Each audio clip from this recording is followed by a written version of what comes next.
E aí, galera, professora Viviane de Biologia, continuando o nosso capítulo de bases moleculares da vida, chegou a hora de falar sobre as proteínas.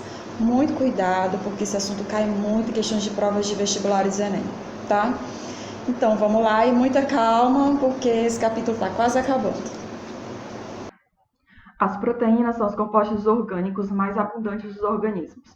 Elas vão ter função estrutural, dando firmeza à pele, ossos, tendões, e aqui a principal vai ser o colágeno. Elas têm também função imunológica, ou seja, de defesa, e aqui nós vamos ter os anticorpos. Tem função hormonal, regulando o índice glicêmico do nosso sangue, que nós vamos ter insulina e glucagon. Vão atuar também como catalisadores de reações químicas, acelerando as reações químicas que ocorrem no organismo, e aqui nós vamos ter as famosas enzimas. Tem também a função contrátil, como a actina e a miosina, que vão formar nossa musculatura e permitir que nossos músculos se contraem. Elas vão ter também a função de transporte, e aqui nós vamos ter a hemoglobina, que é transportadora de oxigênio. Os aminoácidos são monômeros de proteínas, então juntando tipos, ordem e quantidades diferentes, nós vamos formar várias delas. Eles têm na sua estrutura química um carbono central, que faz uma ligação com o grupo amina, outra com o grupo carboxila, um átomo de hidrogênio.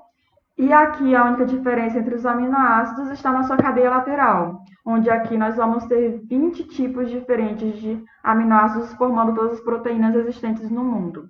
A carboxila é que vai dar um caráter ácido para essa molécula, por isso o nome é aminoácidos. Eles vão se ligar através de ligações peptídicas, e aqui nós temos a representação delas, dois aminoácidos, glicina e alanina, e eles vão se ligar através do grupo carboxila de um aminoácido com o grupo amina do outro. É uma reação de desidratação, porque é a liberação de uma molécula de água. E aqui nós vamos ter essa ligação covalente, chamada ligação peptídica, unindo dois aminoácidos nessa ligação. De dois nós chamamos de dipeptídeo.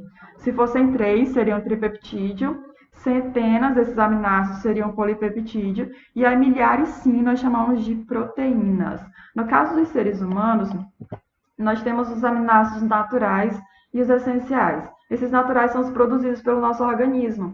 Aqui nós vamos ter alanina, prolina, glicina. Nós temos também esse grupo chamado de essenciais, porque eles são essenciais no nosso organismo, mas nós não conseguimos produzi-los. Então, eles vão ter que ser ingeridos na alimentação. E aqui nós vamos ter triptofano, metionina, fenilalanina. O interessante é que a mistura de feijão e arroz vai fornecer todos esses aminoácidos essenciais ao nosso corpo. O formato da proteína vai definir a sua função biológica. Nós vamos ter 4 estruturas: a primária, secundária, terciária e quaternária. A primária se refere à sequência dos aminoácidos que formam a proteína. Só que esses aminoácidos vão interagir. E as ligações peptídicas vão fazer pontes de hidrogênio. Essa estrutura vai mudar, ficando na forma enrolada ou dobrada.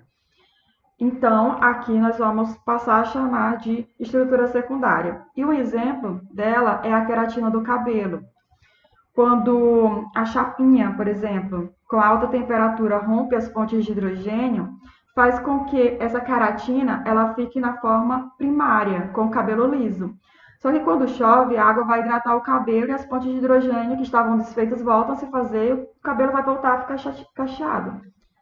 Na estrutura terciária, as cadeias laterais que formam aminoácidos vão interagir umas com as outras e vão fazer a proteína adquirir um formato tridimensional, né? E aí nós temos a estrutura quaternária, que é a união de duas ou mais dessas cadeias polipeptídicas. Aqui nós temos 4 cadeias polipeptídicas. Um exemplo dessa estrutura quaternária é a hemoglobina. Inclusive na hemoglobina, vocês viram lá em sais minerais, ela tem o sal mineral chamado de ferro, que vai interagir com o oxigênio na hora do transporte dele na nossa circulação. Se as condições biológicas são modificadas, as proteínas também são alteradas, podendo perder a sua função biológica. Isso nós chamamos de desnaturação. E esses fatores são salinidade, temperaturas elevadas, mudanças de pH. A elevação da temperatura corporal, por exemplo, no caso da febre, pode fazer essas proteínas perderem essa função biológica, por isso que a febre é tão preocupante.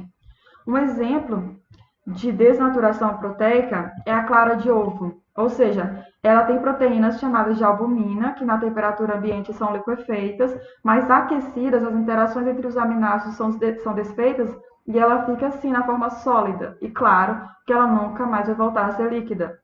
Essa é uma desnaturação irreversível, ao contrário da queratina do cabelo. Isso porque proteína desnaturada nunca vai perder a sua estrutura primária. O que se perde são as interações entre os aminoácidos. As enzimas, elas são proteínas que vão atuar acelerando as reações químicas. Vai ser um processo chamado de catálise, ou seja, a quantidade de energia de ativação que o organismo precisa para fazer essa reação acontecer vai ser menor com a enzima do que sem a enzima. Então, ela vai diminuir a energia de ativação necessária para iniciar uma reação química. E elas são altamente específicas para a molécula. Aqui, inclusive, onde o substrato, no caso a maltose, vai se encaixar, nós chamamos de sítio ativo. Vai ser chamado, esse modelo aqui, substrato-enzima, de encaixe induzido. Antigamente era conhecido como modelo chave-fechadura, só que caiu em desuso porque a enzima ela vai se modificar um pouco para facilitar esse encaixe. Ela vai fazer a reação acontecer e vai quebrar essa molécula em duas outras, acelerando essa reação química. Enquanto nós temos enzimas disponíveis, as reações vão acontecer de forma mais rápida. O problema é que há um limite na quantidade dessas enzimas. Então, quando estabilizar a velocidade da reação química no organismo, isso quer dizer que todas as enzimas estarão ocupadas. As enzimas, dependendo do organismo, elas vão ter uma temperatura e também um pH específicos para trabalhar. No caso dos seres humanos, o pH ele vai variar entre 6 e 8. No caso aqui da pitialina, que é secretada pelas glândulas salivares, ela vai atuar com um pH 7. E a tripsina, liberada pelo pâncreas e que trabalha no intestino delgado, vai atuar com um pH 8. Uma exceção nessa faixa aqui é a pepsina. É uma enzima que atua no estômago, no pH ácido. E é isso, gente. Fiquem em casa aprendendo, pratiquem atividades físicas e não deixem de consumir seus aminoácidos essenciais.